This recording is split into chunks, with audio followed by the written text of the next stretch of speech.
Pete, the boys have had a few days off last week. Halfway through the season, how important is it physically and mentally to have that time off? I mean, you've played at the highest level. Is that important for the guys? Yeah, for both reasons you mentioned.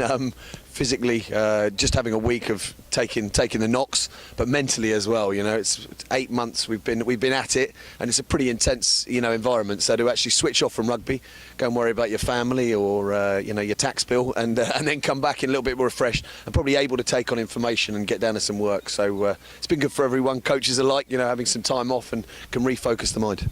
Coming back in camp on Monday, the boys must be feeling confident after 2 back-to-back home wins before the break. Yeah, I mean they certainly weren't perfect, but we showed some great character in both games. Our form's been very good at home this year. We've spoken about that a number of times, and picked up 2 more bonus point wins. But both teams that came gave us a real hard fight, Leeds and Cornish Pirates. But we had great character and finished those games very strongly, scoring tries at the death to get us over the line and to get us bonus point wins as well. So very, very happy with that after the disappointment of losing to Nottingham and Worcester around Christmas. And now we've got another big challenge going away to Bedford on Saturday to hopefully continue that momentum. You talked about the late tries in both games. Is it a positive moving forward that we're finishing games strongly? It is, and I think it's testament to the strength of our squad. We've got a lot of guys back fit that have had long-term injuries, so the strength of our bench now, we're really excited about how much firepower we've got on our bench, and bringing on 5 or 6 guys late on in a game to really, certainly up front when you've got some weary legs in opposition, have really made a big difference and added some big performances off the bench, like James Phillips against Leeds, came on, had a big impact, scored a try. And that's what you want from your substitutes, and at the moment we've got a really strong squad of 22 taking to match days, and that's good confidence also for the starting team, knowing there's some cavalry on the bench waiting to come on.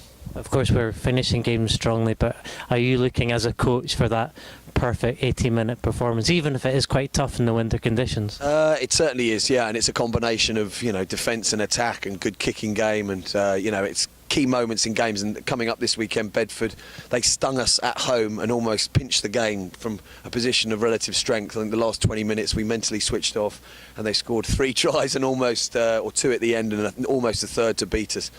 So we know that threat's going to come. Bedford love to play expansive games, throw the ball from side to side, and it's only a slight lapse in concentration can let them in for a try. So it's about the concentration for 70. Of course there will be mistakes because the conditions aren't great.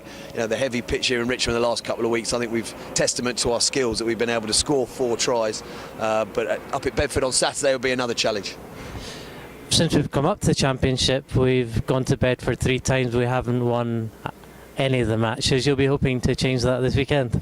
You told me that same stat about Nottingham, and they're new stats to me because this is my first year, so I'll take it on my first taking that we're unbeaten at Bedford, and we hope to continue that. And let's leave those bad records behind, because as this club is trying to change, we've got to change those records, haven't we? Otherwise, we're going to be in a tough spot every time we go away from home. So Bedford, they pushed Bristol really close at Christmas. They're a different animal, as we are at home. We've got to take that home form on the road. That's a big thing we've spoken about this week, about trying to put a performance like we do in Richmond on the road. And so Bedford's not too far away, and hope we come out of those training sheds at 3 o'clock Saturday ready to put in a match-winning performance.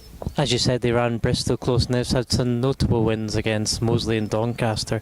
We came up unstuck against Moseley earlier in the season, so where they are in the league, probably maybe not a fair reflection on what potential they have as a team. Yeah, they're an inconsistent team. I think they're capable of beating the best, and they're capable of losing to teams down the bottom. They do have an inconsistency, which probably puts them in the mid-table where they're at, because some days they're very, very hot, and we've seen the tapes of them playing their last games. They're scoring some brilliant tries, and they've got some really dangerous runners across the whole team, and a very strong forward pack. So again, a big challenge for our forward pack this week to match them and try and dominate them up front.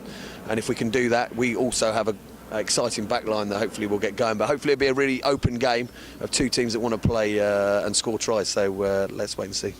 The injury situation seems to be easing now. A few guys making their way back. Adam Pircano was at Blackheath the past couple of weeks. Lee Miller, I presume, will be coming back into contention, so that must be pleasing. Yeah, it is. In the forwards alike, we've got like 20 forwards training in our unit sessions, which is unheard of for the first part of the season. So really pleased to have all those guys back. There's a fierce competition for places. You know, chopping in. You can see it in their eyes in training. They're not sure. Perhaps guys that were sure of their position aren't quite sure of their position anymore. And we've got quality across the board in the forwards. Backs were a little bit light on, and we're hoping to get a couple of guys back fit as soon as possible to give us some more options there. But relatively pleased. Our backs have been fantastic at keeping the same team out most weeks, so hopefully we can keep that. Weeks off certainly help that, clean up the bruises, and hopefully we can keep going. Speaking of the backs, a couple of retirements over the past 10 days. Jim Thompson, he was a London Scottish stalwart. He's had to retire. Eric Claassen as well, he hung up his boots this week. Two good guys, and they'll be missed by the club. Yeah, two great characters actually. I barely worked with either of them because Jim has been injured since almost since the start, and Eri was unlucky down at Bristol in September to break his ankle, having just got it back into some form. But yeah, it's a shame to see them both. They're both class players, and that's why we mentioned about the backs being short of numbers. Obviously, two retirements in the backs doesn't help that situation. But very sad for them.